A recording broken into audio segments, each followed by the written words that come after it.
Glória a Deus. Pastor Luciano subirá, por gentileza.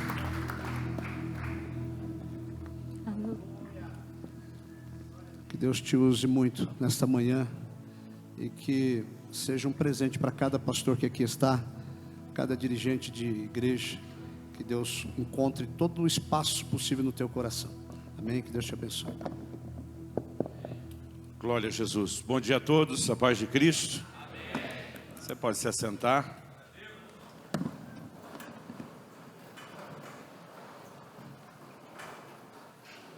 Eu gosto sempre de começar com duas perguntas, então vamos lá. Você está feliz com Jesus? Amém. Jesus está feliz com você? Amém. Só checando. Glória a Deus. Gente, uma alegria estar com vocês aqui essa manhã e poder repartir do pão sagrado da palavra de Deus. Realizamos ontem uma conferência que eu estou fazendo no Brasil todo, chamado O Impacto da Santidade. Enquanto conversava os detalhes disso com o pastor Henrique Ladentinho, ele falou: cara, você está vindo numa sexta, poderia ficar o sábado no conselho de pastores. Falei: amigo, tem que pegar um voo em Guarulhos para um evento em Fortaleza, vai ser difícil ajustar isso sem perder o voo. E eu falei: eu não estou conseguindo ver como conciliar. E ele falou para mim: então desiste de Fortaleza e fica. Aí alguém falou assim para mim: que bom que você aceitou o convite. Eu falei: isso não foi convite, foi uma intimação. Mas realmente a data não estava fechada ainda lá, e orando eu acreditei que o propósito de Deus era estar aqui com vocês nessa manhã. Então estou fazendo isso de coração, apesar de vocês terem marcado essa reunião tão de madrugadinha. Estou brincando. Eu acredito que o sábado facilita a vida de muitos dos pastores que não estão em tempo integral, né? Acho que vale o sacrifício daqueles que estão, né? E às vezes tem a liberdade de usar o sábado de outra forma. E eu acredito que isso é importante demais, né? Esse tempo juntos, ele tem um peso no reino espiritual. Outro dia alguém falou para mim: cara, não vejo o menor propósito nessas reuniões. Falei: vai sem ver, porque propósito existe. Então mesmo se você não enxergar, vai pela fé, faz que nem com o resto, né? E ele falou: cara, nós somos muito diferentes. Falei: mas é assim mesmo, o Deus que operou eficazmente o apostolado da circuncisão em Pedro, operou da incircuncisão em Paulo. Pareciam coisas quase antagônicas, porque Deus trabalha na diversidade, né? E nós precisamos aprender a simplificar as coisas. Se eu tentar colocar meus colegas ministros junto, da briga doutrinária pesada, né? Mas quando a gente está junto, a gente fica tentando lembrar aquele lema dos morávios que Wesley estava muito: nas coisas essenciais, unidade; nas secundárias, tolerância; e em tudo, o amor, né? A gente pode ser de tribos diferentes, mas somos parte do mesmo Israel de Deus. E é muito importante, né, no reino espiritual, quando vocês, homens, mulheres, líderes de Deus, na cidade, na região, oram junto por aquilo que Deus vai fazer. Eu quero encorajar vocês, né? Vamos que vamos, né? Esse tipo de reunião é aquela atitude que cada um de nós, líderes mais maduros, deve ter, independente de eu sentir que houve ou não algum acréscimo para a minha vida. Porque outro dia um falou assim para mim: não me acrescenta nada. Eu falei: mas você que é maduro, podia ir para acrescentar aos outros, acrescentar o que Deus vai fazer na cidade, né? Você que é bem crente, podia não pensar só em você. Ele olhou para mim e falou: desculpa ter nascido. Bom, fica em encorajamento antes que comece a virar exortação, né? Glória a Deus. Gente, antes de compartilhar a palavra, eu creio que eu tenho uma palavra de Deus para vocês nessa manhã, muito específica. Meu ministério principal, apesar de já estar há 26 anos no ministério pastoral, quando me perguntam qual é o meu principal chamado, eu costumo dizer que meu principal chamado é para o ministério de ensino. E embora o ministério pastoral seja o que a gente exerça do lado de dentro, né, focado na igreja local, o chamado que arde no meu coração desde a minha adolescência é servir o corpo de Cristo sem fronteiras denominacionais. Então, quando eu falo do ensino, não me refiro apenas à doutrina como um todo. Eu sei que isso é responsabilidade de todo ministro, mas nós temos tentado colocar ênfase em determinados princípios, né? Eu gosto sempre de dizer: o reino de Deus é constituído de princípios que Ele mesmo estabeleceu. E eu digo que quando a gente entende e aprende a se mover dentro desses princípios, Isso vai fazer toda a diferença. Perdão, então eu trouxe aqui comigo alguns materiais, né? É um fim de feira do que nós temos do evento ontem, mas eu acredito que tem coisas que podem te ajudar e te abençoar. Nessa conferência, nós, normalmente, que eu fiz ontem à noite, precisamos trabalhar com inscrição. Em primeiro lugar, para ter um filtro de interesse e vir só os fominhos, os interessados, mas segundo, por uma questão logística, né? A gente muitas vezes tem mais gente procurando do que o que cabe no prédio, mas para deixar claro que a intenção da nossa inscrição não é comercial, a gente resolveu botar R$100 de materiais numa inscrição de 30. E eu tenho a sobra de alguns kits, que normalmente a gente, né, manda um pouquinho mais. Eu tenho a sobra de alguns kits com esses materiais, que incluem meus 2 livros mais recentes. Um deles é o que eu mais gostaria de compartilhar com vocês, esse aqui, O Impacto da Santidade. Compromisso profundo, resultados extraordinários. Dos 18 livros que eu escrevi e publiquei até agora, esse aqui é de longe o que eu mais dediquei tempo e atenção, estudando, orando, meditando, né, pesquisando, consultando outros mestres. E as 2 primeiras partes do livro, a gente trata a doutrina da santificação, a aplicação prática disso, mas a última parte, a terceira parte do livro, que é quase metade dele, né, é só a aplicação disso na vida da liderança, né, santidade no ministério, na vida dos ministros. Eu acredito que é um material que pode ser muito útil. Enquanto esse livro foi para a gráfica, estava rodando, nós publicamos ele em setembro de 2018, eu tirei um período de jejum como eu nunca tinha feito, jejum e oração, e um dos motivos principais era esse livro e a mensagem desse livro. Enquanto eu jejuava por esse, Deus me orientou a escrever um outro material, que é esse aqui, Maturidade, o acesso à herança plena. Gálatas 4 diz que o filho, enquanto menor de idade, embora ele seja herdeiro de todas as coisas, em nada ele difere de um escravo.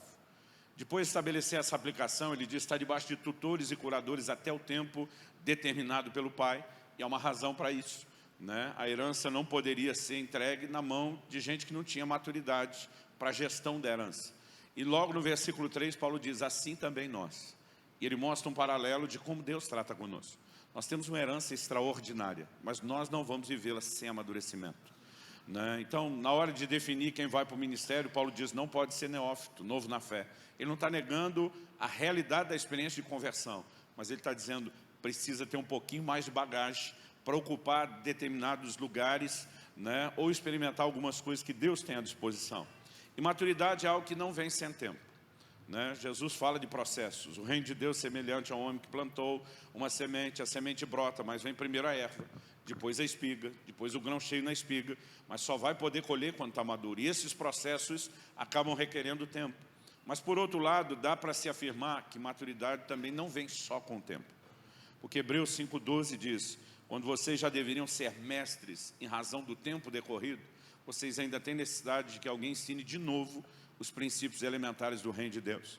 Em outras palavras, o autor de Hebreus dizia: vocês têm tempo de vida cristã para já ser mestre, mas não aprenderam nem o beabá. Porque tem gente que, em vez de aproveitar o tempo para amadurecer, ele simplesmente não aproveita. Então a pergunta é: o que é essencial no nosso amadurecimento?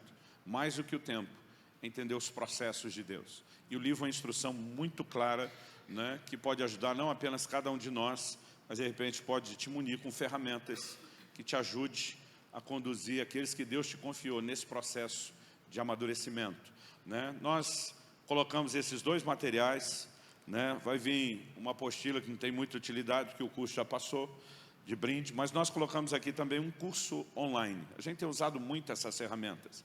E há uns 2 anos e pouquinho atrás, eu ministrei para a minha liderança esse curso Identidade e Propósito.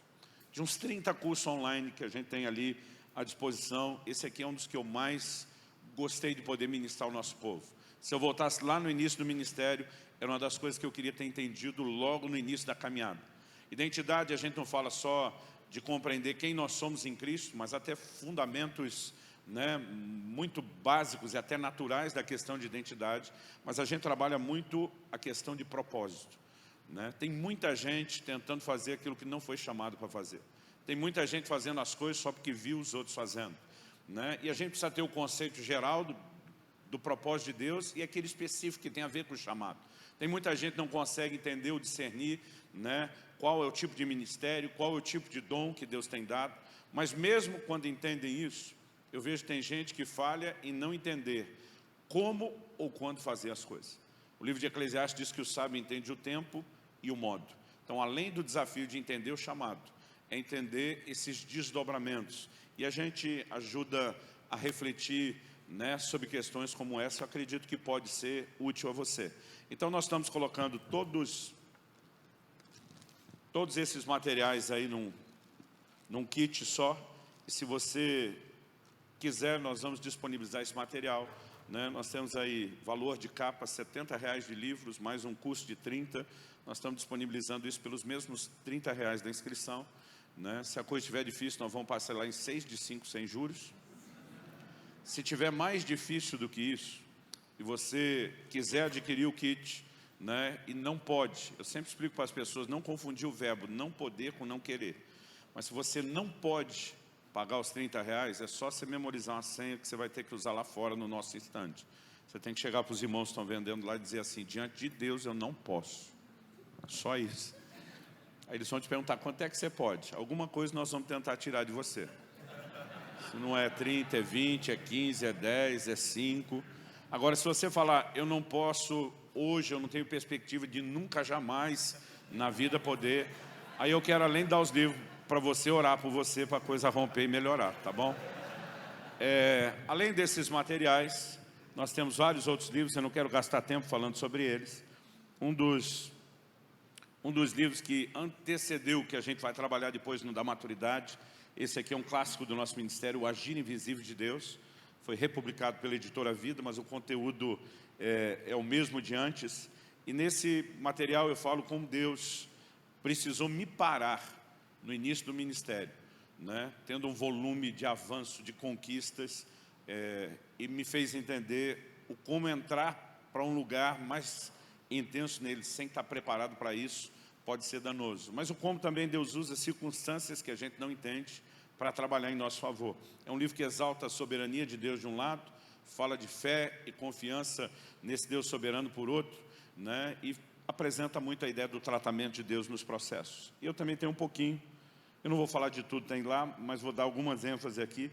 Eu tenho um pouquinho desse livro, né, que é uma das mensagens mais importantes que Deus me confiou: até que nada mais importe. Como viver longe de um mundo de performances religiosas e mais próximo do que Deus espera de você. Se você achar que tem liberdade com algum vizinho na mesa e quiser oprimi-lo, fala para ele: deixa Deus te usar, vaso. Me dá um livro desse de presente, vai que cola. Agora, levando ou não o kit, com qualquer material que você compre, a gente tem livros ali que foram disponibilizados até por R$10, né? Se você levar qualquer material, nós vamos, de qualquer forma, te abençoar com aquele curso online, ok? Eu acho que é isso. Vamos trabalhar. Abra sua Bíblia, por gentileza, em 1 Samuel, capítulo 23.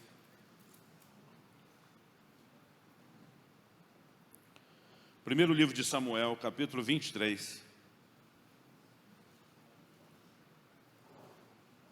Nós vamos ler a partir do versículo 1.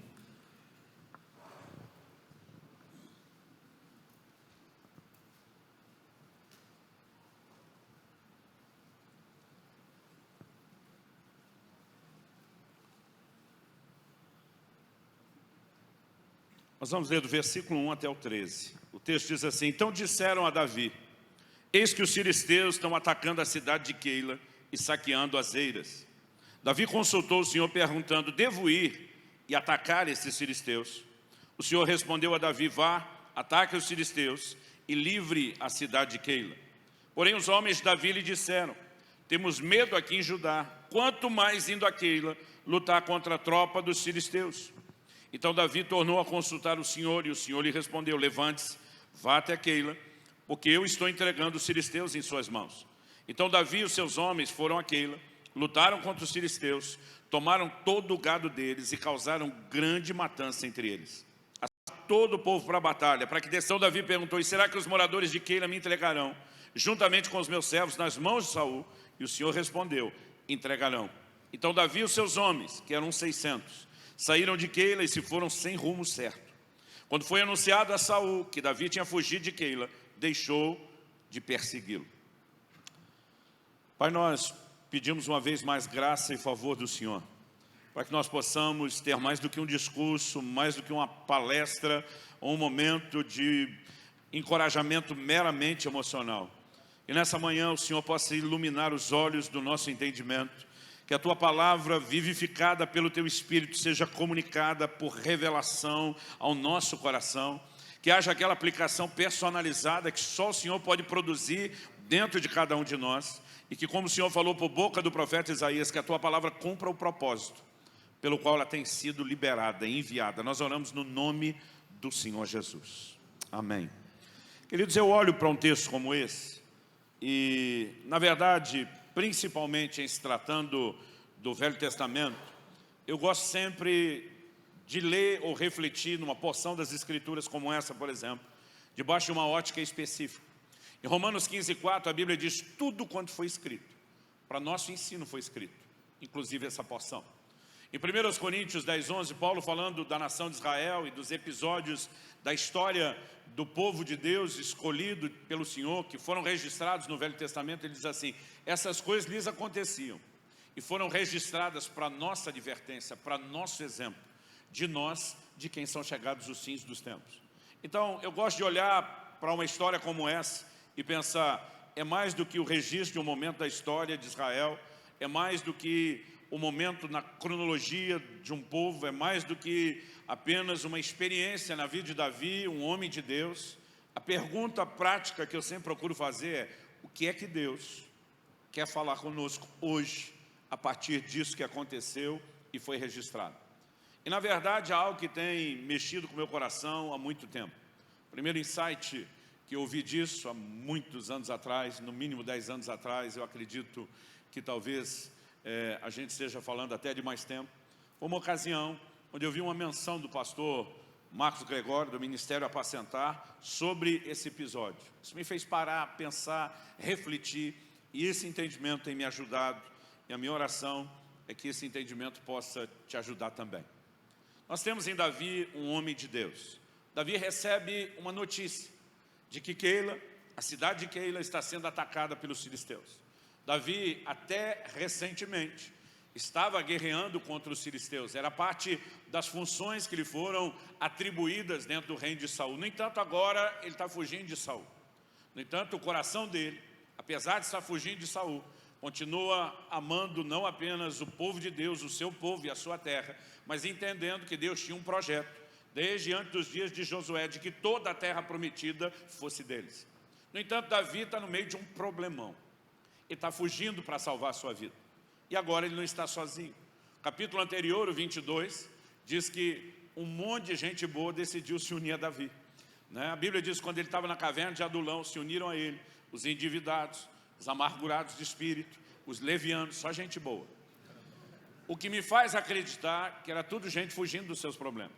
Endividado, eu tenho certeza que estava fugindo. Mas quando a Bíblia fala de amargurados de espírito, indo para um lugar distante, para um lugar deserto, me parece que apesar de não estarem fugindo de credores, estão fugindo de relacionamentos. Os levianos provavelmente um histórico, de ter deixado um rastro para trás de si e gente infeliz com eles, o que me faz deduzir ou concluir a mesma coisa.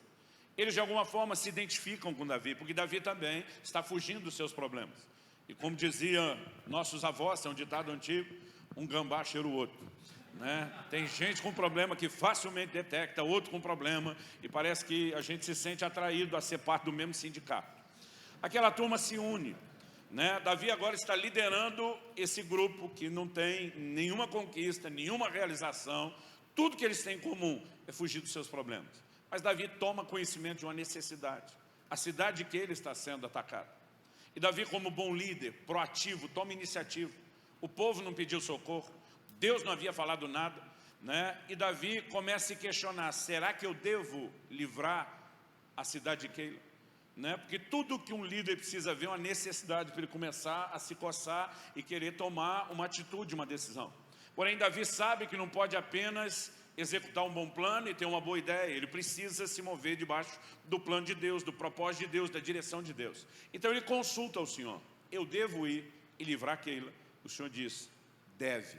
Eu vou entregar os filisteus nas suas mãos. Davi agora, além de entender a necessidade, ele tem um comando de Deus. Então ele vai para aqueles homens e diz, negócio seguinte, cambada, nós vamos livrar a cidade de Keila. E essa turma dá uma invertida do tamanho do mundo inteiro no Davi. E diz, o quê? Nós estamos com medo aqui em Judá de que uma hora Saul apareça e a gente tenha que guerrear. Nós estamos fugindo para não ter guerra. E você quer empurrar a gente para uma guerra certa. E eles devem ter sido tão convincentes que a Bíblia diz que Davi tornou a consultar o Senhor. Então a atitude de Davi para mim de duas umas. Ou ele está dizendo, não tenho mais certeza se eu ouvi de Deus ou não. Ou ironicamente a gente poderia dizer que ele está dizendo para Deus, Senhor, tem certeza que é para eu ir com essa turma que não quer fazer nada, que estão morrendo de medo para livrar a Keila, né? E o cenário chega a ser quase cômico, porque Deus está olhando para um bando de gente com problema e dizendo, eu quero que vocês ajudem outras pessoas que também estão com problemas. E talvez poucos episódios do Velho Testamento definam tão bem a realidade do ministério neotestamentário e da nova aliança que eu e você vamos viver como esse. Esse é um tema que eu quero dar para a minha mensagem, para a minha conversa amanhã, servindo outros, mesmo com problemas. Deus não está esperando encontrar gente que não tenha problema para cumprir o propósito dele ou poder servir outras pessoas. Normalmente é uma disposição do próprio Deus de levantar pessoas que estão enfrentando as suas próprias lutas, que estão enfrentando as suas próprias batalhas, para ajudar outros que também têm suas lutas e batalhas a vencerem os seus problemas. E se nós não entendemos esse desenho do ministério, nós vamos viver crise após crise, né? Nós vamos ter muito conflito e dificuldade com isso. São 26 anos de ministério pastoral, quase 30 pregando, mas eu sou filho de pastor, né? Eu estou observando esse negócio há muito tempo, já vi muita água passar debaixo da ponte. Agora, nas minhas viagens e converso com os pastores, né, é fácil perceber o como a não compreensão dessa dinâmica ministerial traz desânimo para muita gente. Então eu gostaria que a gente pudesse conversar um pouco a respeito disso, né? Eu acredito que nós precisamos, em primeiro lugar, reconhecer isso. A comissão que Deus nos dá de serviço não depende daquilo que eu e você passamos ou enfrentamos. Em Atos 1:8, o Senhor diz, recebereis poder, ao descer sobre vós o Espírito Santo, sereis minhas testemunhas. Onde? Ele diz, Jerusalém, Judéia, Samaria e até os confins da terra. Aí vem um avivamento, e a igreja está em Jerusalém e não vai a lugar nenhum. Você sabe quando é que a igreja realmente começa a cumprir a sua comissão? Atos 8:1 fala de uma grande perseguição. E daí a crentaiada, enquanto foge da perseguição, começa a anunciar o evangelho por onde passa, né? Eu não sei se alguns problemas, às vezes, eles simplesmente vêm para mexer conosco, ou se a gente só pode classificá-los como parte da dinâmica da vida. Jesus disse, no mundo tereis aflições. Eu nunca vi um crente acordar de manhã e começar a reivindicar o cumprimento dessa promessa. Senhor, o Senhor prometeu aflições, eu levanto hoje, eu tomo posse, a tua palavra, o Senhor não pode mentir, eu reivindico minha cota de aflições, porque a gente quer fingir que isso não foi prometido. Não, é vitória, a vitória vem depois da luta. Não há vitória sem luta, não é ausência de luta, né? E nós muitas vezes tentamos mascarar algo, e eu acredito que isso acaba sendo muito prejudicial. Jesus disse, se alguém vai construir uma torre, tem que sentar e calcular quanto custa. E quando nós falamos de ministério, a maioria de nós entrou e embarcou nessa, sem calcular quanto custa. Sem entender exatamente o que estava nos esperando, né? Onde é, na linguagem dos nordestinos, que eu gosto muito, onde é que a gente estava amarrando o nosso jegue. Então nós precisamos ser honestos e olhar para a palavra de Deus e perceber que o desejo de Deus de que a grande comissão fosse cumprida, independia do bem-estar daqueles que tinham que cumpri-lo. Independia dele estar vivendo um tempo de bonança ou debaixo de perseguição, né? Aquilo que Deus espera que eu e você possamos fazer para Ele em favor das pessoas, independe daquilo que eu e você enfrentamos. Então eu quero te apresentar essa ideia de um ministério, de um serviço, né, que não necessariamente precisa parar quando eu e você estamos enfrentando problemas e lutas pessoais. Em segunda carta de Paulo aos Coríntios, existe algo que me chama a atenção na forma como o apóstolo Paulo fala de lutas que ele passa, de como ele recebeu o consolo de Deus, ou como esse consolo é transbordado. Daqui a pouco nós vamos mexer nesse texto. O que me faz entender até que se eu e você não fomos experimentados nas lutas e batalhas, a nossa capacidade de consolar os outros não será tão precisa e tão boa. Mas a ideia do que eu quero trabalhar não é apenas que eu e você precisamos primeiro ter enfrentado lutas para então ajudar quem tem lutas. Na verdade, muitas vezes Deus vai nos usar, né, em contexto de lutas completamente diferentes. O problema de Davi é com Saul. O problema de Keila é com os filisteus. Talvez o que tivesse em comum é que cada um via o risco e o perigo de morte. Mas há uma forma como eu e você, acredito, precisamos, né, olhar para essa dinâmica de um ministério que não necessariamente precisa parar por causa de problemas pessoais. Mas antes de falar daquilo que é o genérico, eu quero começar pela exceção. Eu vou dividir a nossa conversa em 3 pontos, que vão ser 3 perguntas. O primeiro deles é: quando devo parar? Porque eu não quero ser responsável e insinuar aqui que ninguém nunca, em momento nenhum de dificuldade, deveria parar. Eu acredito que há algumas exceções. Anos atrás eu vi uma mensagem do meu pastor que eu achei algo assim de muito valor, né? Se você uma hora dessa quiser dar uma xeretada, procurar no YouTube, vale a pena ouvir. O pastor Abe Uber pregou uma mensagem chamada 2 doenças que destroem líderes. Era uma reunião para pastores e líderes. Ele fala tanto de Sansão como de Elias. Quando ele fala de Sansão, ele diz: Sansão é o cara que não parou quando deveria ter parado. Ele começa a brincar com o pecado e não soube a hora de parar quando deveria ter parado. Mas ele também vai falar de Elias, e diz: Elias é o cara que parou quando não deveria ter parado. Elias para por causa de desânimo, né? E ele consegue definir muito bem essas 2 coisas. E naquela mensagem, obviamente, ele diz: a não ser que você seja Sansão, então você não deveria parar. Então, eu quero começar pela pergunta, né? Quando é que devo parar? O ministério não é um lugar de responsabilidade e cuidado só com os outros. Ele começa com a nossa própria vida. Em 1 Timóteo, no capítulo 4, no versículo 16, Paulo diz: fazendo isso, salvarás tanto a ti mesmo como aos que te ouvem. Ele primeiro diz: tem cuidado de ti e também dos que te ouvem. Se você fizer isso, cuidar de você e também dos que te ouvem, você vai salvar primeiro você e depois a eles. O fato de que Deus nos enviou para tocar outras pessoas e cuidar de outras pessoas não remove de nós a responsabilidade do cuidado pessoal, básico, fundamental. E a primeira coisa que nós precisamos falar quando enfatizamos esse cuidado é que a vida do líder, o ministério, a liderança, ela precisa ser baseada no exemplo, né? Isso para mim é muito claro no padrão das Escrituras. E quando falamos de exemplo, alguém pode, tanto na sua vida pessoal, ter o exemplo comprometido, ter um tropeço, né? Cometer algum tipo de pecado. Isso não significa que essa pessoa tem que ser descartada e que ela não sirva mais para o reino de Deus. Mas no processo de restauração, ela precisa entender a importância de parar até que recupere o exemplo. Em 1 Coríntios 9, 27, Paulo diz assim: eu esmurro meu corpo, eu reduzo a escravidão. Ele diz para que depois de ter pregado eu não venha a ser desqualificado. Paulo está falando que um ministro, inclusive ele mesmo, poderia chegar ao ponto de ser desqualificado para o ministério. A pergunta é: que desqualificação seria essa? Eu acredito que é uma lógica que ajuda a gente a entender. É só você entender o que Paulo, em 1 Timóteo 3, estabelece como qualificação. E a ausência da qualificação gera desqualificação. Mas em vez de só seguir essa aplicação lógica, vamos tentar pensar de forma mais prática. Se Paulo, hipotético, eventualmente tivesse cometido ali algum pecado de ordem moral, o dia seguinte do pós-pecado, seja ele que tipo de pecado fosse, quando Paulo acordasse pela manhã, ele tinha desaprendido tudo que ele sabia de Bíblia? Não. Paulo teria perdido a experiência ministerial, apostólica, como implantador de igreja, teria perdido a capacidade de aconselhar e orientar novos ministros? Claro que não, porque a desqualificação não tem nada a ver com habilidade, ela tem a ver com exemplo.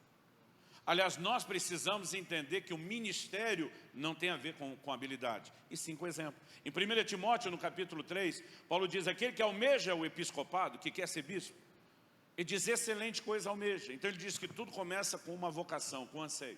Mas ele diz, no entanto, tem que ter qualificações. E ele vai apresentar, primeiro falando dos bispos, depois dos diáconos, uma lista. Se você eliminar as repetidas e segurar as diferentes, você tem 16 características explícitas das qualificações requeridas. Dá para tomar mais uma, dependendo a linha de pensamento, até duas por inferência. Não vou nem mexer nelas. Ele diz que depois de ter essas qualificações, a pessoa tem que ser provada, experimentada, para só depois disso ser estabelecido. Por quê? Não é apenas a pessoa que diz, eu tenho as qualificações. As pessoas precisam conseguir ler na vida dessa pessoa a presença das qualificações. Dessas 16 qualificações, só uma diz respeito à habilidade. Apto para ensinar. Todas as outras 15 são traços de caráter. Agora, como a igreja concentrou o treinamento e a preparação de líderes? Nós botamos a pessoa, seja num seminário, seja na escola, e nós fortalecemos uma única habilidade, tem que ser apto para ensinar. Mas a maioria dos pastores com quem converso, saiu do seminário, né, sem nunca ter tido uma aula de caráter. Isso mostra como a nossa visão do que é o ministério de formação, ela vem, né, deficiente há muito tempo. Então uma pessoa que em algum momento tropeçou, ela não está descartada para sempre, mas ela deveria entender a necessidade de parar. A igreja moderna jogou fora o padrão bíblico de disciplina. Outro dia alguém me falou, não, se você entendesse o amor de Jesus pelas pessoas, você não ia trabalhar assim. Eu falei, mas não foi Jesus que falou isso? Se o teu irmão pecar contra ti, repreende. Se ele arrepender, ganhou o teu irmão. O propósito do confronto, da repreensão, da disciplina sempre é ganhar e recuperar as pessoas, não perdê-las. E demais, se ele não te ouvir, volta com testemunha. Se ouvir você as testemunhas, ótimo, ganhou o seu irmão. E se não ouvir, desiste, não. Tenta um terceiro nível. Leva para diante de toda a igreja. Se ouvir você e toda a igreja, ganhou o seu irmão. E se não ouvir, aí diz, aí considera gentil e publicano. Porque quem não se arrepende, nem no trato pessoal, nem com testemunhas, nem diante de toda a igreja, então não deve estar mais no meio de vocês. Isso é a instrução do próprio Jesus. Agora as pessoas estão tentando explicar para Jesus que ele ensinou errado a conduta que nós como igreja deveríamos ter. Paulo fala de gente na igreja de Corinto e diz, como que vocês não tomaram a providência de que ele fosse tirado do meio de vocês? Mas aí a gente começa a dizer, não, isso não é graça. Mas se Paulo, que é o apóstolo da graça, que teve a revelação, está dizendo que é para agir assim, como que eu vou dizer que ele estava errado? Né? Se eu vou olhar para Jesus e Paulo dizendo que eles não entenderam, a Bíblia não tem uma credibilidade nenhuma, gente. Então nós precisamos voltar a entender que há princípios que não podem ser negociados. Agora, por que nós começamos a jogar a disciplina fora? Porque nós começamos a interpretar a disciplina como punição. E disciplina não é punição. Eu lembro de uma ocasião, um líder, né, de uma das primeiras igrejas que eu pastoreei, ele havia caído em adultério, ele se arrependeu, não tenho a menor dúvida. Esse cara passou uma semana enfiado no mato, sem comer, sem beber, sem tomar banho, chorando, se arrependendo profundamente. Veio, confessou o pecado para mim, confessou para a equipe pastoral, confessou para a família, todo mundo perdoou, ele foi à frente da igreja confessar, pedir perdão, mas nós o afastamos do ministério. E mais ou menos um ano depois, estávamos lidando com ele no meio do processo, um irmão chega para mim e diz, até quando vocês vão punir fulano de tal? Eu falei, como é que é? Até quando vão punir? Eu falei, você está enganado a respeito da ideia de punir. Disciplina não é punição. Eu falei para ele, o cara se arrependeu, a família perdoou, nós liderança perdoamos, a igreja perdoou, antes de tudo Deus perdoou. Se Deus e o mundo perdoou, que direito nós temos de punir? O cara olhou para mim e falou, exatamente. Eu falei, nós não estamos punindo, criatura. Nós estamos ajudando esse camarada a se levantar. Eu falei, ninguém está tratando ele dessa forma. Ele passou por dificuldades nesse processo. Eu levei ele para dentro de casa. Eu levei ele para dentro da minha casa. Não estou chutando esse cara embora, mas ele perdeu o exemplo. E só depois que recuperar o exemplo é que vai voltar. Eu nunca desisti. Esse camarada está comigo até hoje na minha equipe. Nunca desistimos dele. Mas, gente, amar as pessoas, decidir restaurá-las, não significa pular princípio. Se na hora do aperto, antes da queda, esse camarada parasse tudo e dissesse, eu tenho que dar atenção a mim, para não botar tudo a perder, teria sido tudo diferente. Mas porque não parou antes, precisou parar mais do que teria parado antes, depois. Teve um processo terrível para ser trabalhado, e eu não tenho dúvida de que situações de pecado, ou da iminência dele, a gente deveria parar tudo que está fazendo. Porque para Deus, quem você é mais importante do que você faz. Quando Elias desiste, Deus não olha para Elias como uma máquina de produtividade, dizendo, não posso abrir mão do seu serviço. Deus disse, ok, você está pedindo demissão toda. Deus disse, vai cumprir um aviso prévio primeiro, vai treinar outro para assumir o seu lugar e você vai embora. E quando Deus leva Elias, ainda os filhos dos profetas vêm, vamos procurar. Eliseu olha para ele e diz, esquece isso. O que ele está dizendo? Deus não vai tratar nenhum de nós como um copinho descartável desse de água que você bebe e joga fora, né? Eu acho interessante, gente, se eu sou Deus, e graças a Deus não é eu que sou Deus, é Ele. Nunca o cara desistiu daquele jeito que eu tirava de uma forma tão honrada. Mas para Deus, quem nós somos, ainda vale mais do que aquilo que nós fazemos. Então nunca perca isso de vista. Talvez o problema não seja seu, aqui hipoteticamente, da necessidade de parar. Mas se houver uma situação familiar que requer atenção, meu conselho, pare tudo se necessário, mas não brinque com a família.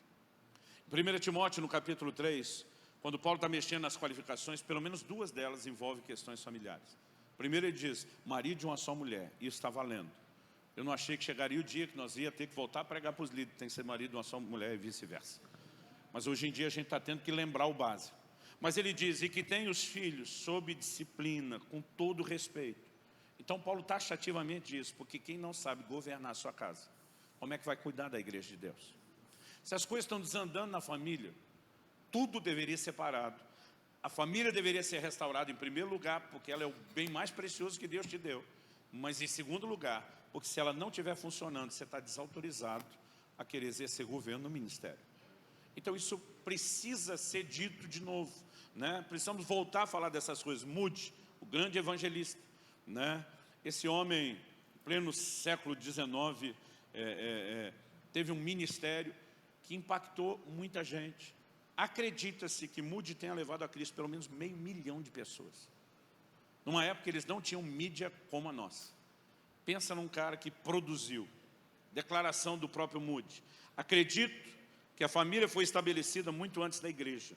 E o meu dever é primeiro com a minha família. Não devo negligenciar a minha família.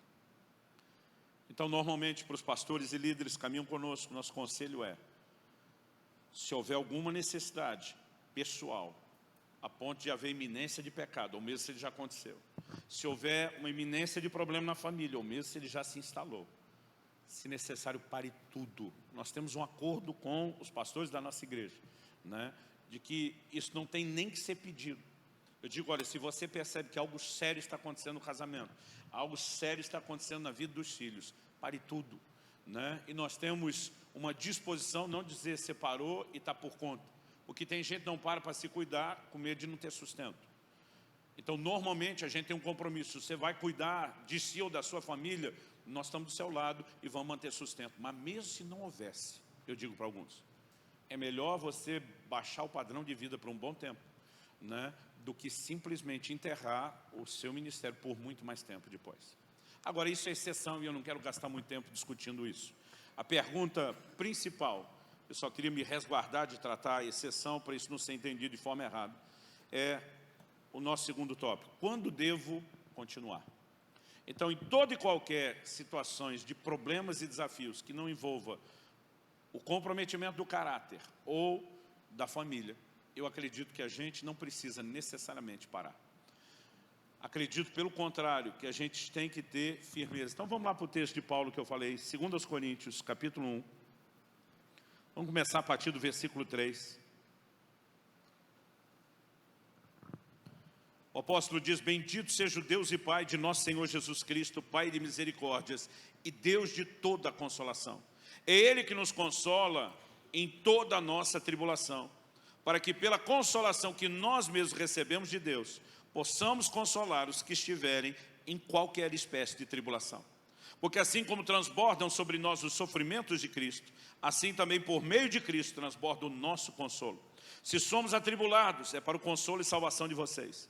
Se somos consolados, é também para o consolo de vocês. Esse consolo se torna eficaz na medida em que vocês suportam com paciência os mesmos sofrimentos que nós também suportamos. A nossa esperança em relação a vocês é sólida, sabendo que assim como vocês são participantes dos sofrimentos, assim também serão participantes da consolação.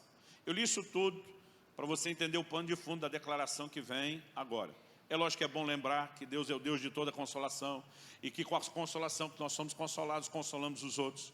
Mas olha o que Paulo diz no 8. Porque não queremos, irmãos, que vocês fiquem sem saber que tipo de tribulação nos sobreveio na província da Ásia. Foi algo acima das nossas forças, a ponto de perdermos a esperança até da própria vida. Outra tradução diz, a ponto de desesperar da própria vida. Eu quero fazer uma pausa aqui na leitura, abrir um parênteses e mexer num assunto que tem sido evitado nos últimos anos, apesar de ser uma realidade. É impressionante o como nós temos ouvido acerca de suicídio de pastores. E é algo que você precisa lembrar, que você não é um robô, que você não é uma máquina. Quando a Bíblia fala de Elias, a Bíblia diz que ele era homem semelhante a nós. O que é essa semelhança? Pensa num cara bipolar. Uma hora está fazendo descer fogo do céu, uma cena de avivamento, a nação de joelho gritando só o Senhor é Deus. Daqui a pouco está no deserto e depois na caverna, pedindo para si a morte.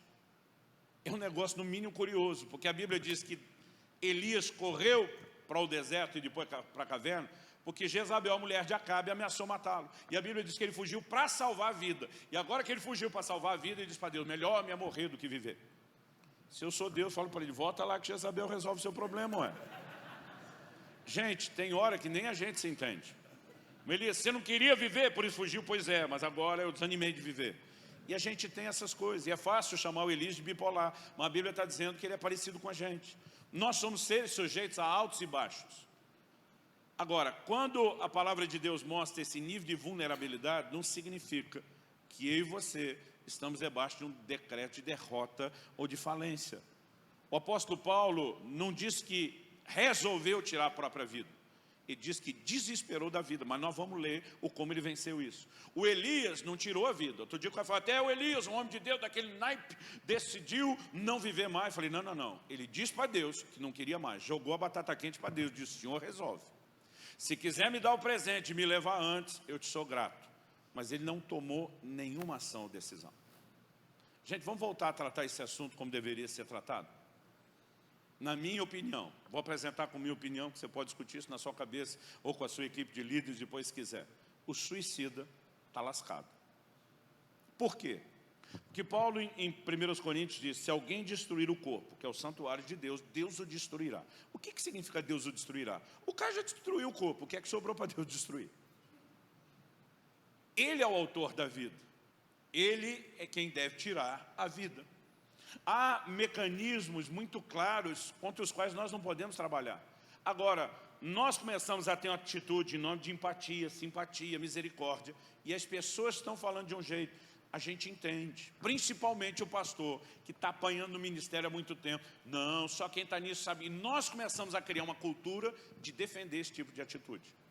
Paulo desesperou da vida, sim. O que é que ele fez com isso? Versículo 9, o seguinte, ele diz, de fato, tivemos em nós mesmos a sentença de morte, para que não confiássemos em nós mesmos, e sim no Deus que ressuscita os mortos.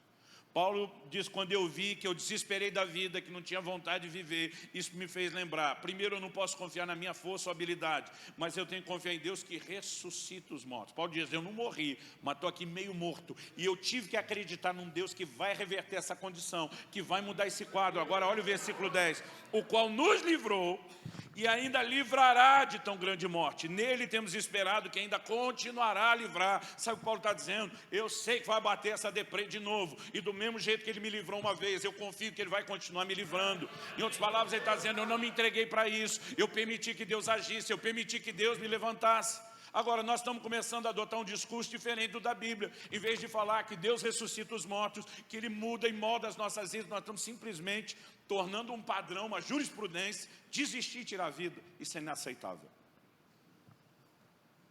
Vamos fechar o parênteses e voltar na nossa conversa, que hoje nós estamos atirando para todo lado aqui. Quando devo continuar? Você vê um Paulo, irmão, que não importa o que tenha passado, decidiu não parar.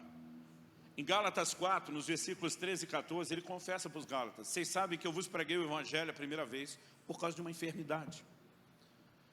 Alguns estudiosos acreditam que a Galácia não estava necessariamente na rota da viagem missionária, que provavelmente tenha sido um desvio por ser um centro de apoio médico, que talvez Lucas na viagem de Paulo, você precisa cuidar de você precisa dar um tempo. Nós não sabemos, tudo isso é especulação. Mas me parece que Paulo não está dizendo para eles, eu vim por um chamado. Paulo está dizendo, eu estava com um problema, e mesmo no meio do meu problema, eu não deixei de abençoar vocês. Segundo Reis, capítulo 13, versículo 14, a Bíblia diz que Eliseu estava enfermo, da enfermidade que veio morrer. Quando eu faço as contas, a Bíblia não diz a idade que Eliseu morreu, mas quando eu faço as contas de quantos reinados ele profetizou, e a Bíblia diz quanto tempo esses reis profetizaram, então na minha conta, ainda que ele tenha começado muito novo, ele tem que ter no mínimo mais de 80 anos de idade.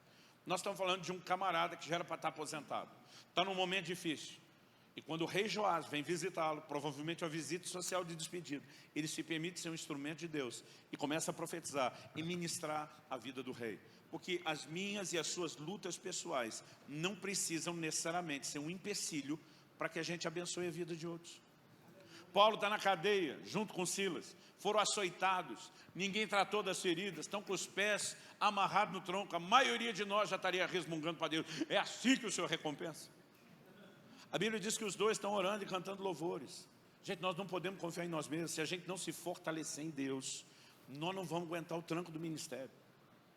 Enquanto eles estão lá adorando a Deus, vem um cenário que reverte tudo. E daqui a pouco esses dois estão evangelizando, ganhando para Cristo, o carcereiro, sua casa, batizar a família toda do camarada, né? E você percebe a disposição de servir outros, mesmo com problemas. Agora, muitas vezes isso vai gerar um choque emocional para nós. Em Gênesis, no capítulo 20, no versículo 17, a Bíblia diz que Deus mandou Abraão orar pelas mulheres da casa de Abimeleque, porque todas elas estavam com o útero, o ventre fechado. Ele ora, Deus abre a mar de todo mundo. Todas as mulheres da casa de Abimeleque foram curadas com a oração e a ministração dele, mas Sara continua estéril. Muitas vezes, isso vai ser um choque nas nossas emoções, porque Deus pode nos usar a ministrar a necessidade de outros, e às vezes a gente percebe que a nossa ainda não foi revertida. E aí bate aquele senso de injustiça. Eu me lembro de uma ocasião, isso deve ter sido em janeiro de 1998, se eu estiver certo.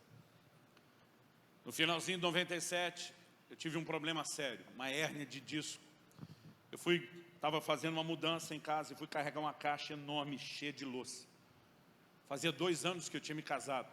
Então assim, era aquele monte de louça cerâmica nova que a gente tinha ganhado, umas coisas bonitas que Malemar usava quando via uma visita ou outra. Mas apesar de quase não usar, minha mulher amava aquilo. Então eu falei, ninguém mexe na caixa cerâmica, essa eu levo.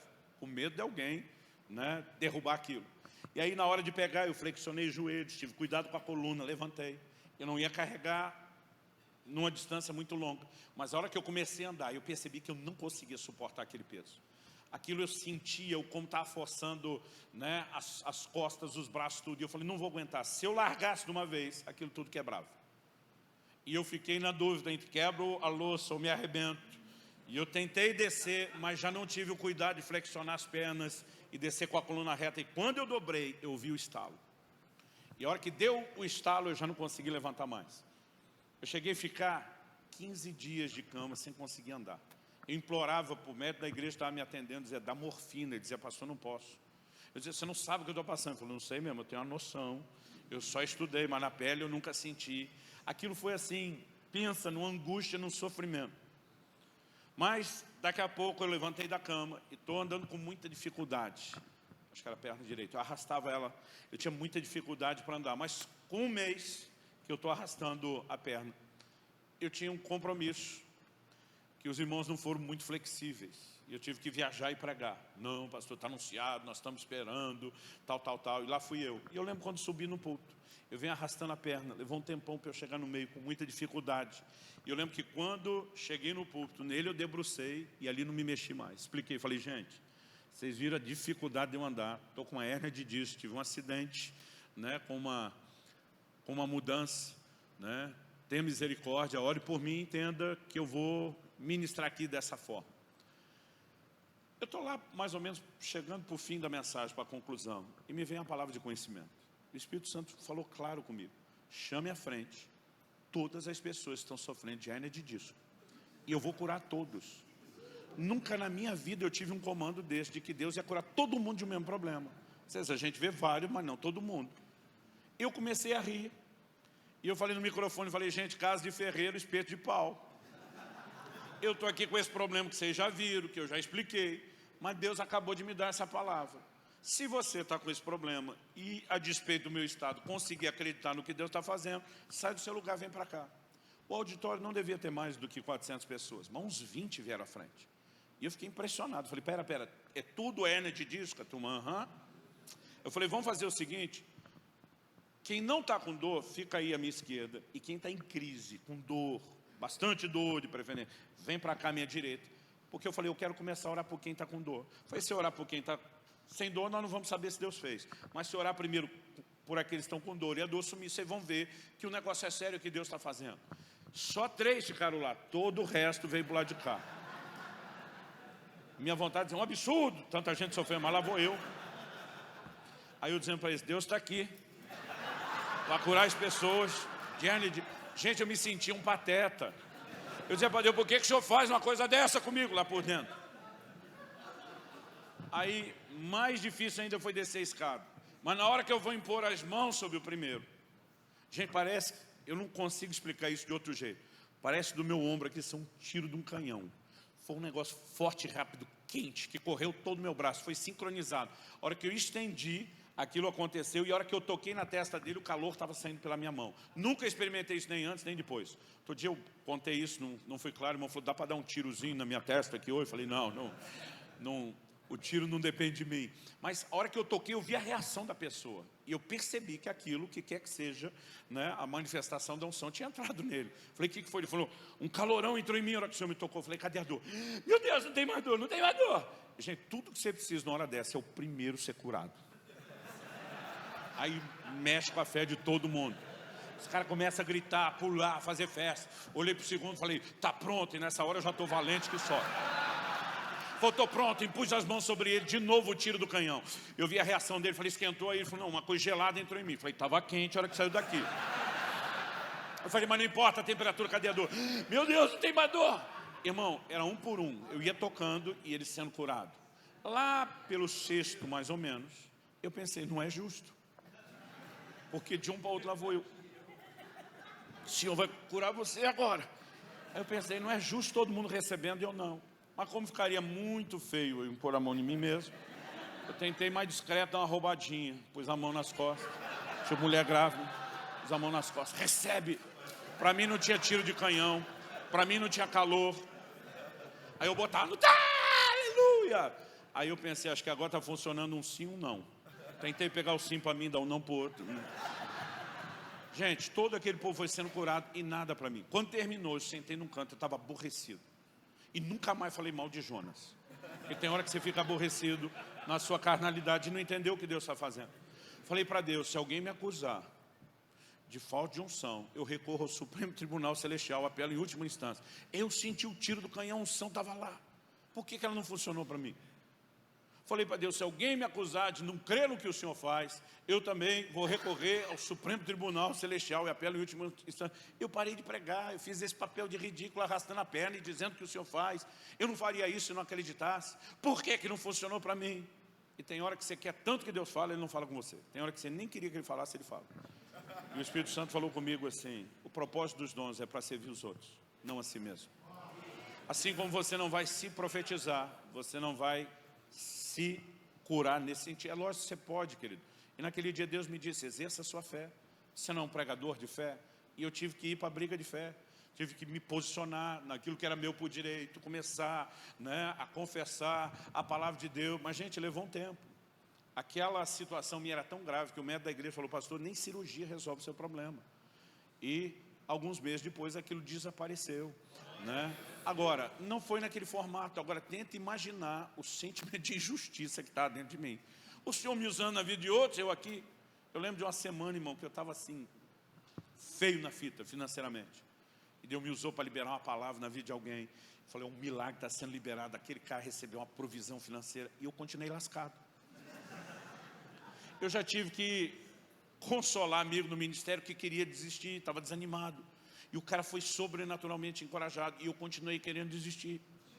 Porque eu estava com o mesmo desânimo. Deus me usou para levantar o cara e eu continuei desanimado. Eu posso te dar N exemplos de situações vividas ao longo desse tempo. E eu tenho certeza que você pode me contar um monte de história. E se nós não soubermos como lidar com essa dinâmica, nós começamos a entrar numa pira perigosa. De questionar Deus, a justiça de Deus. E não tem nada a ver, né, a justiça no sentido de conserto é isso. e não tem nada a ver uma coisa com a outra. Nós precisamos de fato entender e compreender que há uma dinâmica por trás da maneira como Deus decidiu trabalhar e lidar conosco dessa forma.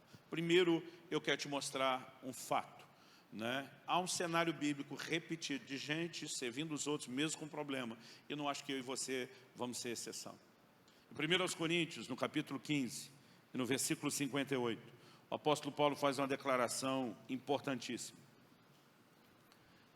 Ele diz: portanto, meus amados irmãos, sejam firmes, diga comigo, firmes, inabaláveis, diga lá, inabaláveis. E depois ele diz: e sempre abundantes na obra do Senhor, sabendo que no Senhor o vosso trabalho não é vão. Ele não fala só de produtividade, ele não fala só de ser abundante. Primeiro ele diz: tem que ter firmeza. Segundo, tem que ser inabalável. Por quê?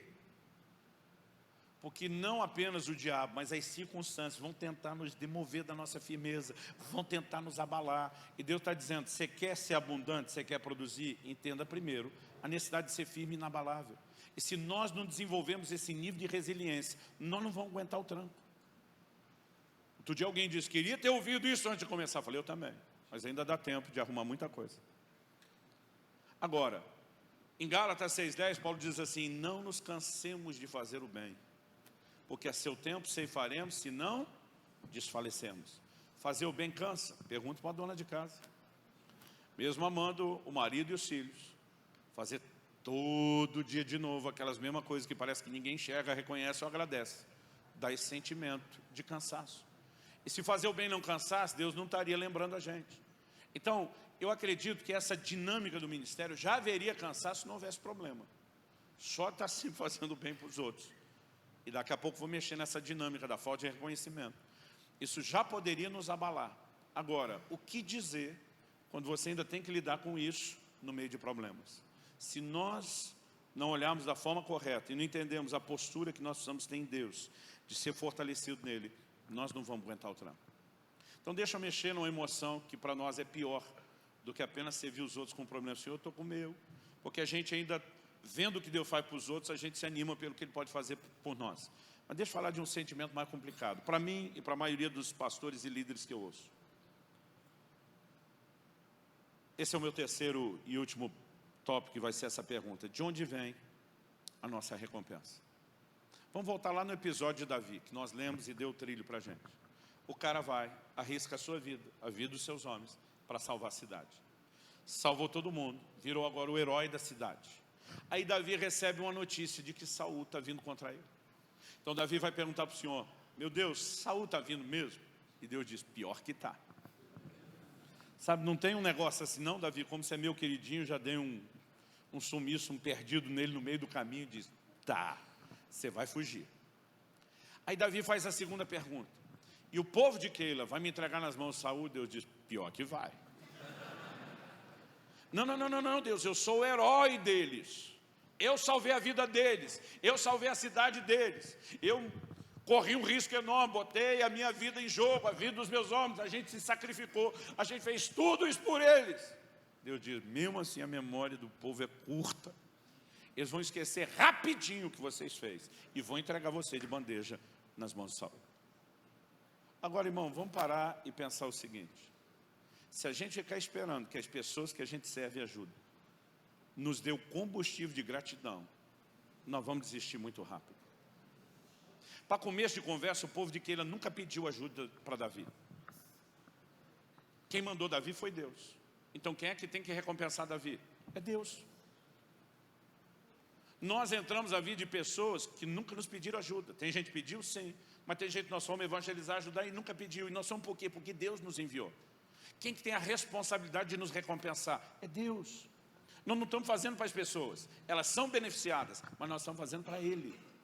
E se isso não estiver firme dentro de nós, nós vamos começar a viver uma decepção atrás da outra, e isso tem o poder de nos machucar e tem o poder de nos ferir. Muitas vezes as pessoas entram nesse lugar de desânimo por causa de expectativas que não foram alcançadas. Qual foi a oração de Elias?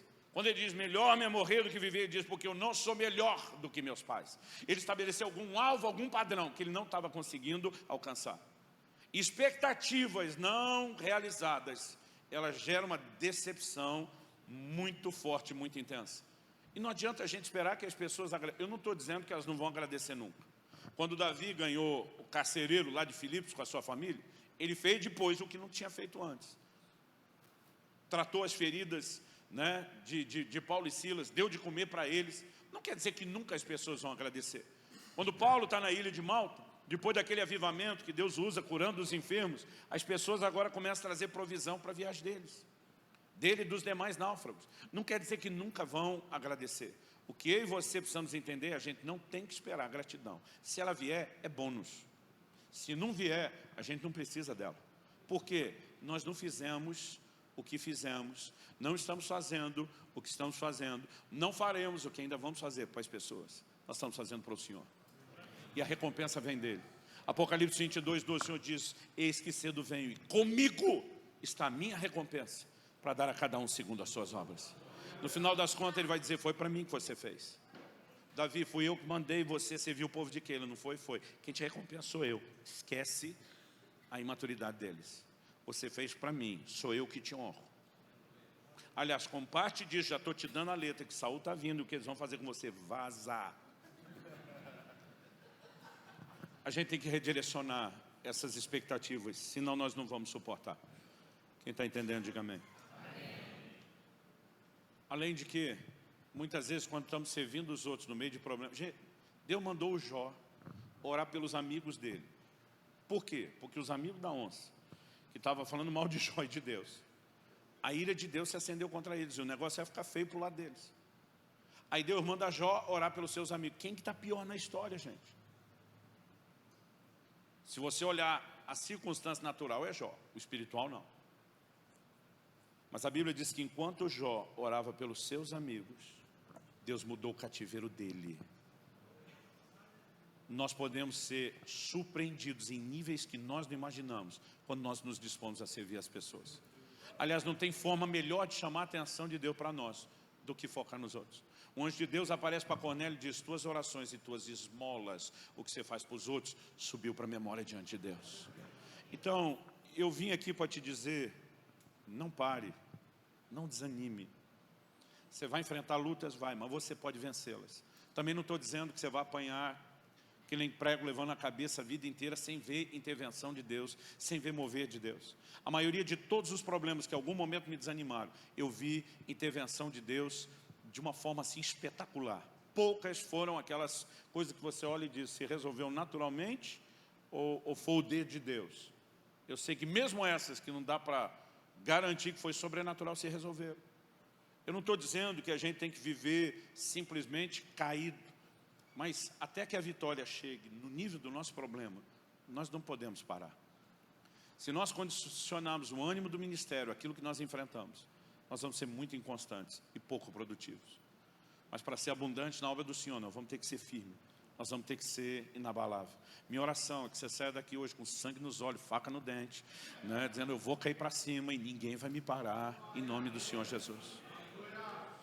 Eu vi uma história, um testemunho de uma amiga querida. Ela é o testemunho de conversão mais impactante que eu já tomei conhecimento na minha vida. A forma como Deus tirou essa senhora do reino das trevas, da magia, eu nunca vi nada igual. Ela já está há 50 anos na fé servindo ao Senhor. Não estamos falando de alguém que está na empolgação. Há uns 20 anos atrás, já faz pelo menos isso, ela me contou. Ela diz: Luciano, por conta do testemunho, muitas portas foram se abrindo e Deus me levou a pregar evangelhos em lugares que eu não imaginava. Ela diz: eu transitei muito na América Latina, nos países hispanos, de fala hispana. Ela diz: uma certa ocasião eu estava viajando pelo Chile, de ônibus. E diz: os recursos não eram como hoje, né? A logística de viagem não era como hoje. Então ela diz: eu estou passando pela cordilheira, lá dos Andes de ônibus, olhando para fora, vendo aquela neve. Ela diz: eu estou num desânimo, numa canseira assim inexplicável. Ela chegou a dizer: nós mulheres não temos a estrutura de aguentar esse ritmo de viagem como vocês os homens. Talvez pela ligação com a família. Ela diz: eu não sei, né? Talvez uma questão física. Ela diz: eu estava no limite, e olhando para aquela janela com a cabeça encostada no vidro, olhando para aquela neve do lado de fora. Ela diz: eu comecei a chorar. E ela dizia, Jesus, eu não aguento mais. Tanto tempo fora de casa, tanto sacrifício, tanta renúncia, tanta entrega. Eu não aguento mais. Eu quero parar. Eu não consigo mais. Ela diz, eu estou só no pensamento, não estou verbalizando, porque eu estou dentro de um ônibus com mais gente. Ela diz, de repente senta alguém do meu lado. Falou, Luciano, estou falando daqueles ônibus antigos, que o banco era único. E o jeito que a pessoa sentou não foi assim tão leve e cuidadoso. A pessoa meio que quase que se jogou. E quando alguém senta nesse tipo de banco, balança do outro lado. Ela diz, na hora, eu senti o balanço, além de ter ouvido o barulho. Sabia que alguém tinha sentado do meu lado. Ela disse, estava viajando sozinha. Eu pensei, não, é só o que me faltava, é companhia essa hora. Porque ela diz, não queria ver ninguém, não queria falar com ninguém. Ela diz, mas curiosa, eu apenas olhei com o canto do olho, com o rabo do olho. E tudo que eu consegui enxergar no ângulo que estava na minha cabeça era o pedaço da perna esquerda dele do meu lado. Ela diz, pensa num homem estranho. O homem estava usando um vestido até metade da canela, uma sandália no pé.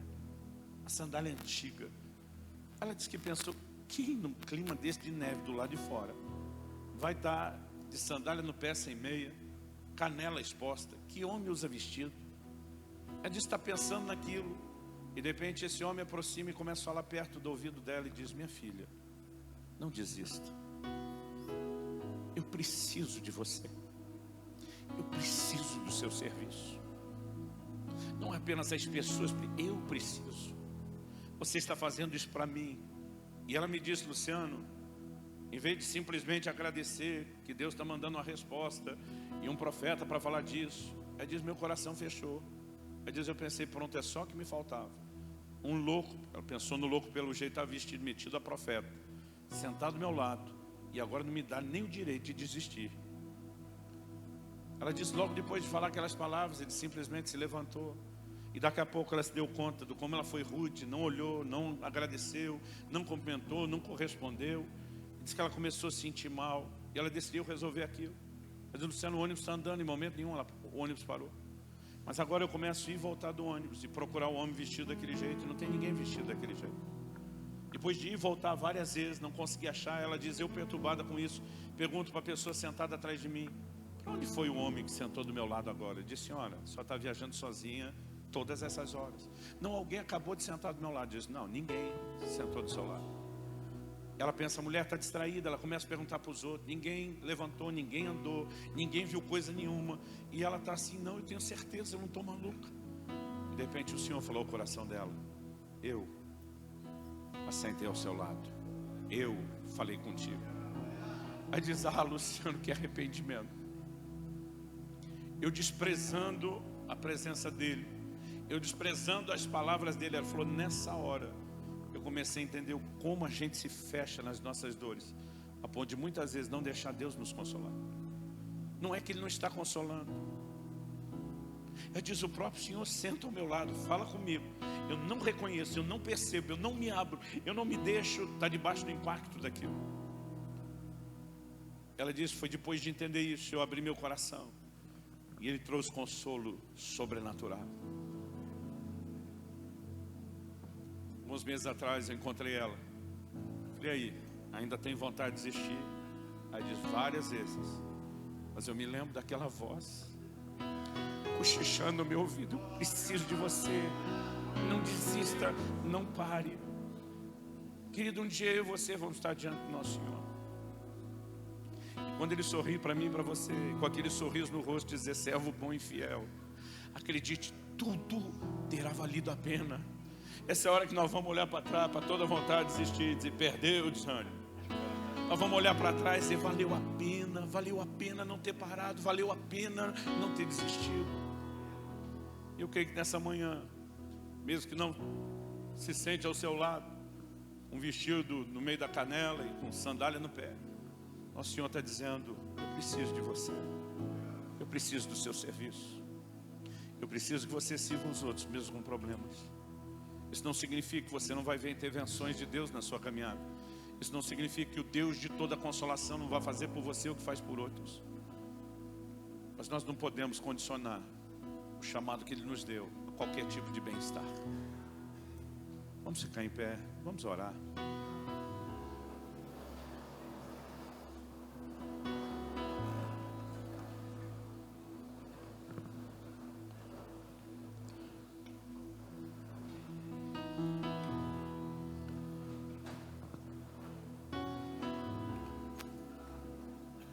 Nesses 26 anos, eu pastoreei e estive à frente de 3 igrejas, em 3 cidades diferentes do nosso estado. Minha primeira experiência, meus primeiros 9 anos, eu me feri muito. Porque eu esperava que as pessoas fossem agradecidas. Eu esperava que mesmo sem dizer um muito obrigado, pelo menos elas vivessem de uma forma que expressasse gratidão ao investimento. Porque não encontrava isso em todo mundo. Aquilo me doía muito. À medida que você vai aprendendo a não exagerar na expectativa ou a colocá-la no lugar certo, as coisas vão mudando.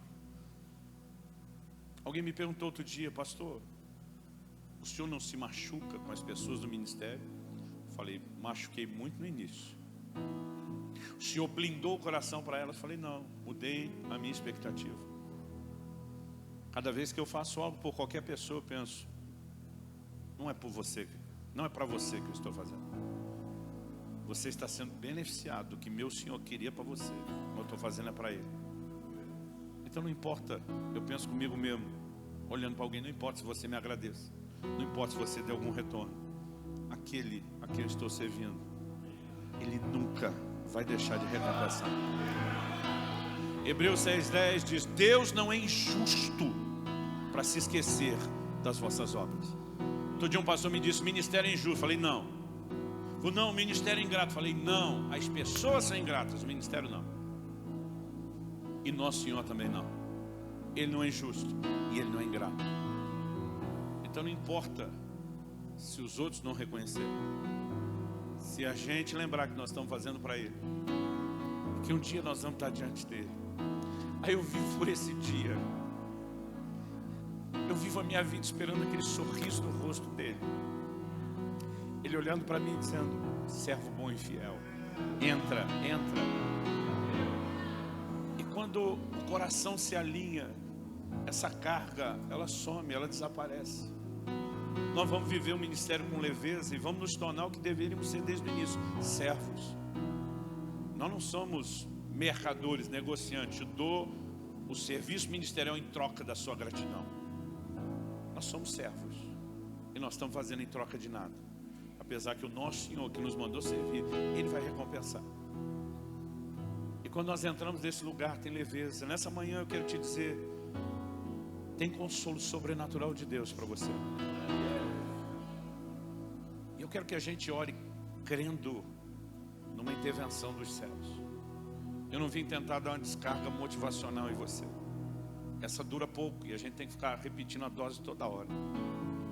Eu creio que Deus quer trazer esse consolo sobrenatural que Paulo falou. O Deus que ressuscita os mortos, o Deus que nos livrou, o Deus que continuará a nos livrar, está nesse lugar. Foi Ele que te chamou, foi Ele que te enviou, é Ele que quer cuidar de você. Pai, nós oramos nessa manhã. Em primeiro lugar, te agradecemos o privilégio de te servir no ministério. Não aceitamos a ideia de que o ministério veio para azarar ou estragar a vida da gente. Tua palavra diz: ninguém toma para si essa honra, a não ser aquele que é chamado por Deus. Nós queremos olhar para o ministério como ele é uma honra. E nós te pedimos nessa manhã: trata conosco. Ajuda-nos, Senhor, a ter o alinhamento correto dentro de cada um de nós, de expectativas, de emoções. E nós oramos por fortalecimento na vida de cada um dos nossos irmãos e irmãs. Pai, em nome de Jesus, toca-nos. Espírito Santo, toca-nos. Nós oramos que o teu consolo sobrenatural se manifeste. Nós oramos por forças novas. Nós oramos, ó Deus, por mais do que mero e simplesmente ânimo. Nós oramos por fortalecimento interior. Em nome de Jesus. Em nome de Jesus. E para a glória de Deus.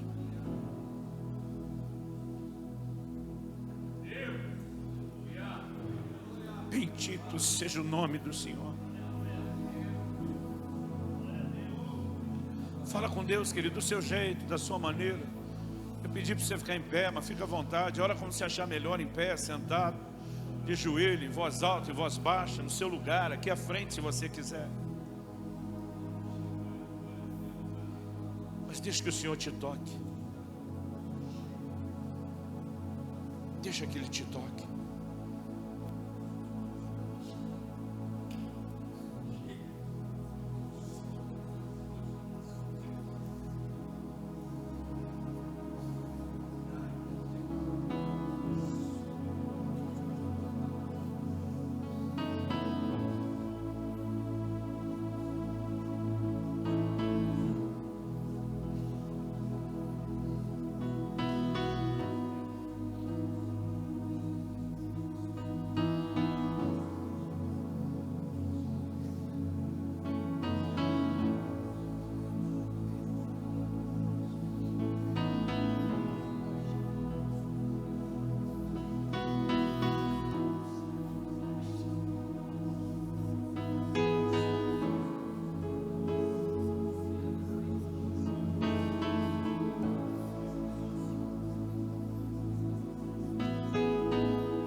Sopra sobre nós, Senhor.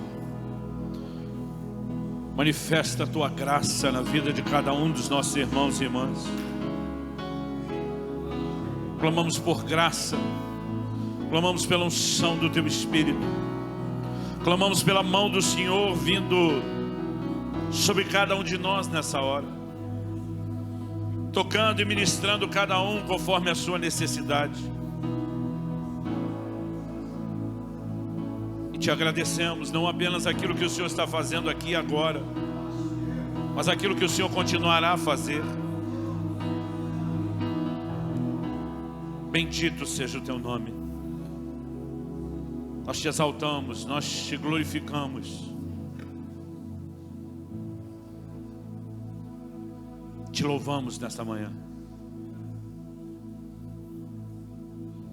Aleluia. Glória a Deus. Glória a Deus. Te bendizemos, Senhor. Se você crê e concorda, diga amém. Se você recebe essa palavra, diga eu recebo em nome de Jesus.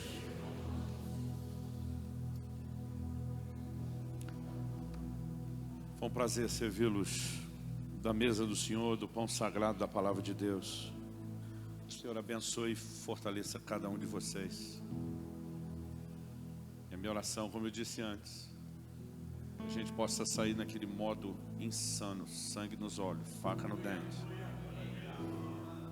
dizendo: ninguém vai me parar, em nome de Jesus.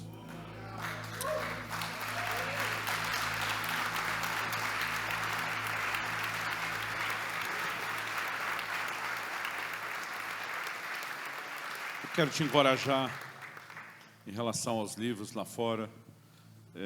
Eu cresci num lar que valorizava muito a leitura. Papai tirou a televisão de casa quando eu e meus irmãos éramos pré-adolescentes. Exigia que a gente pegasse um livro por semana na biblioteca da escola. No início era chato, depois virou um hábito, depois virou prazer. Hoje eu tenho a gratidão enorme a Deus, né? Então, acredito que aquele material pode te ajudar, pode te abençoar. E de repente talvez você já tenha e queira compartilhar com outros, já que está de uma forma acessível.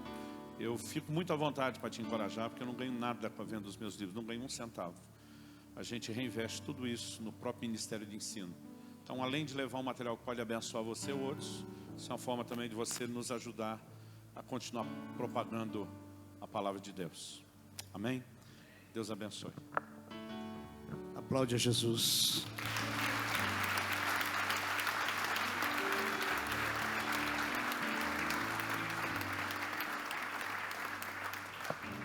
Uau, que mensagem, né, irmãos? Eu estava quase fazendo o apelo aqui. Glória a Deus, que Deus seja louvado. pela vida do pastor Luciano Subirá. Amados, vocês entenderam acerca do kit? R$30 apenas, todo aquele conteúdo, um presente para todos aí, amém? Nós temos ainda alguns eventos aqui, e eu gostaria de chamar aqui a Débora, ela vai trazer um recado aqui para nós. Se você pode se assentar um instante, por gentileza, depois passa lá para adquirir o material do pastor Luciano Subirá. Bom dia, queridos, graça e paz, tudo bem com vocês? Eu vim aqui para falar um pouco do Rema. O Rema é um centro de treinamento bíblico aberto para todas as denominações. E hoje eu quero te mostrar um pouco como funciona essa escola. Amém? Eu vou soltar um vídeo, eu gostaria que você prestasse bem atenção.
Amém. Então, essa é a nossa história.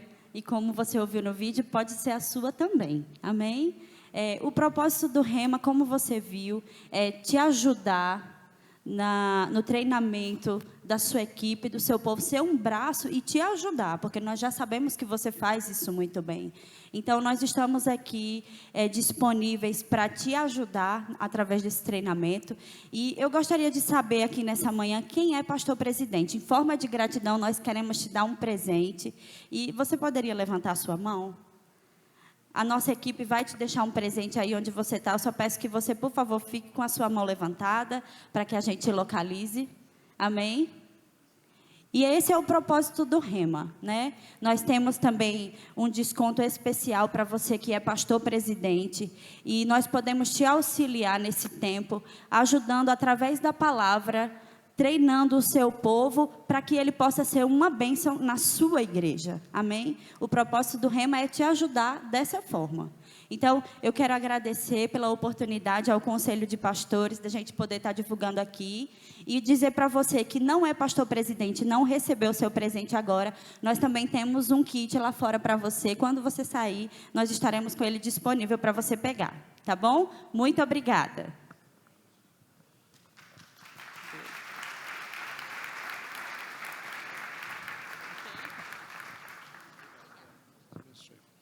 Gostaria de chamar aqui também o pastor Gesiel. Ele tem algo para complementar esse recado. A paz, queridos, a todos aí, amém?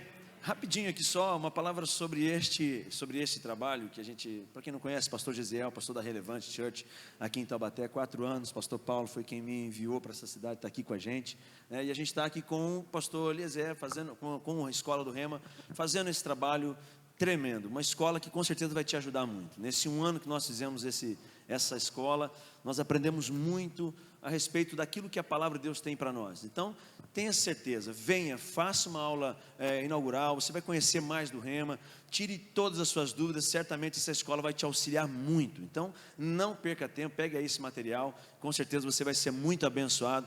É um prazer estar aqui, sendo recebido com o conselho pela escola, pela igreja. Eu creio que você tem um tempo de bênção para a tua vida, em nome de Jesus. Amém? Deus abençoe vocês aí. Glória a Deus. Eu também gostaria de ouvir aqui um recado com o pastor Expedito, ele que é o diretor da APEC ali de São José, e ele tem algo para passar para nós aqui. Glória a Deus. Graça e paz. Bom dia, bom almoço. Vai servir o almoço? A gente está disposto. Bom, eu sou da Aliança Pro Evangelização das Crianças, APEC. A APEC é uma organização internacional, interdenominacional. Ela está no Brasil, vai completar agora em 2021, 80 anos. E em 80 anos nós aprendemos a nos comunicar com crianças. Eu não tenho tempo, deixa para lá. Senão a gente ia aprender a cantar, né? Bom, nós temos servido ao Senhor já aqui no Vale do Paraíba há 27 anos, aqui no Vale do Paraíba. E algumas ocasiões, felizmente, nós tivemos oportunidade de ministrar cursos aqui em Taubaté. A APEC existe para apoiar a igreja, colaborar com a igreja no evangelismo e discipulado de crianças. Esse é o nosso objetivo. Nós fazemos isso de 3 modos. Em primeiro lugar, preparando literatura de apoio ao professor de escola bíblica dominical para que você possa compreender direitinho. Então, lições em cartazes, lições hoje no multimídia e vai por aí afora. Também nós treinamos professores evangelistas de crianças e evangelizamos crianças. Nesses 3 aspectos é que nós queremos colaborar com a igreja, também aqui de São José de Taubaté. É que eu moro lá em São José, por isso, perdoe. Nada contra, por favor, né? Nós vamos ministrar um curso chamado Capacitação de Professores para o Ministério com Crianças. Esse curso tem início agora no dia 5 de março, é aqui em Taubaté, é sempre às quintas-feiras, é um curso de 90 horas para o Ministério com Crianças, para aprender realmente a trazer, não uma história bíblica, mas a lição bíblica, para aprender como trabalhar no ministério infantil.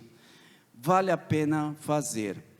Eu acho que se você se propõe a fazer o curso, eu sei que vale a pena, e também, quem sabe, você colaborar com alguém da sua igreja que queira fazer o curso, para o ministério com crianças, para aprender, tenha capacidade realmente de trabalhar com as crianças.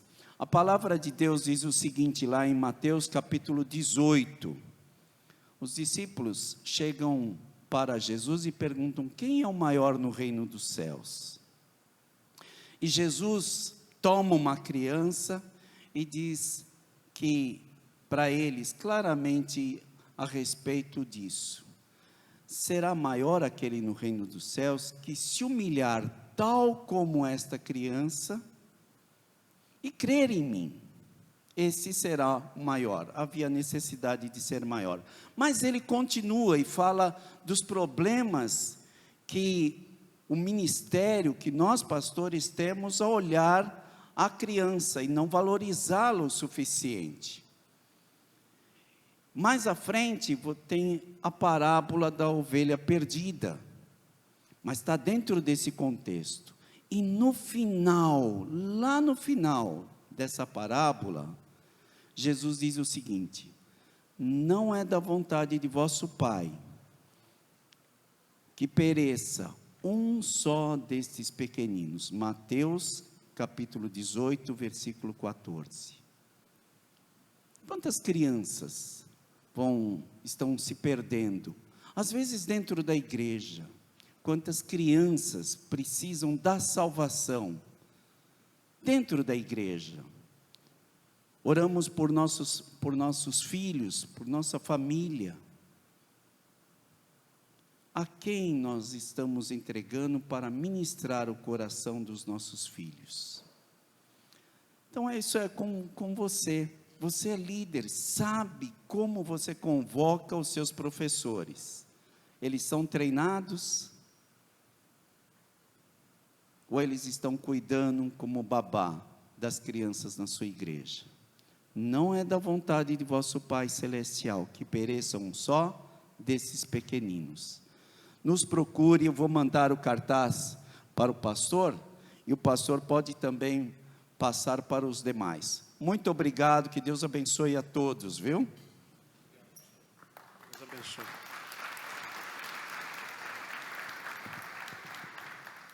Glória a Deus. Amados, eu quero aqui agradecer pastor Eliezer pela recepção muito calorosa e abençoada, por toda a equipe que nos abençoou com esta mesa, com este café, a todos que intercederam e oraram por este evento, ao pastor Luciano Subirá, que nos atendeu e que também abriu mão aí de uma agenda para que estivesse conosco aqui, mesmo estando numa maratona de mensagens, de ministrações aí esse ano. Então nós louvamos a Deus por tudo isso. Queridos, para o próximo mês, nós tivemos que antecipar este mês, até por causa do carnaval, mas para o próximo mês, dia 28 de março, anote aí na sua agenda, nós estaremos na igreja Bola de Neve, aqui em Taubaté, com a ministração do pastor Leandro Barreto, amém? Ministrando para nós lá, dia 28/3, às 8h30 da manhã, você vai estar conosco ali na Bola de Neve e recebendo uma ministração da parte de Deus. Amém, queridos? Vamos colocar de pé, por gentileza. Aleluia.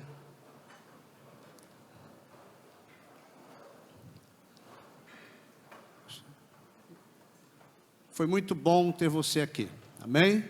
Foi muito bom, leve essa palavra. Tem uma retrospectiva aqui agora, né, do que aconteceu aqui hoje. Foi muito bom ter você conosco aqui. E se programe para que no dia 28, nós estejamos juntos ali na Bola de Neve, ouvindo a palavra de Deus e participando de um momento de comunhão, tá? E se prepare, porque logo mais estaremos passando uma grade aí daquilo que vai ser desse ano, 2020, para no mês de setembro.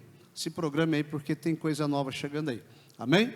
Eu quero agradecer, vamos orar. Querido Deus eterno Pai, nós somos gratos a Ti, Senhor, por este dia tão especial que o Senhor nos presenteou, ministrando em nossa alma, ministrando, Senhor, na vida desse pastor, deste líder que aqui está, fazendo, Senhor, com que nós acreditássemos, ó Pai, na Tua chamada em nossa vida, mesmo sem esperar, ó Pai, de alguém, mas assim como foi ministrado, Senhor, mesmo olhando para alguém, que essa pessoa não tenha nada que oferecer, ou que até não, ó Pai, retribua em gratidão, mas sabemos que o Senhor, assim como falaste com Pedro, Tu me amas, e ele disse, então, eu amo, Senhor, apacenta minhas ovelhas. Nós aprendemos naquele dia, Senhor, que na insistência da Tua pergunta, ó Pai, o Senhor estava deixando bem claro para Pedro, não era porque as pessoas mereciam, mas porque ele amava o Senhor. É porque nós Te amamos, ó Pai, que nós vamos continuar apacentando. É porque Te amamos,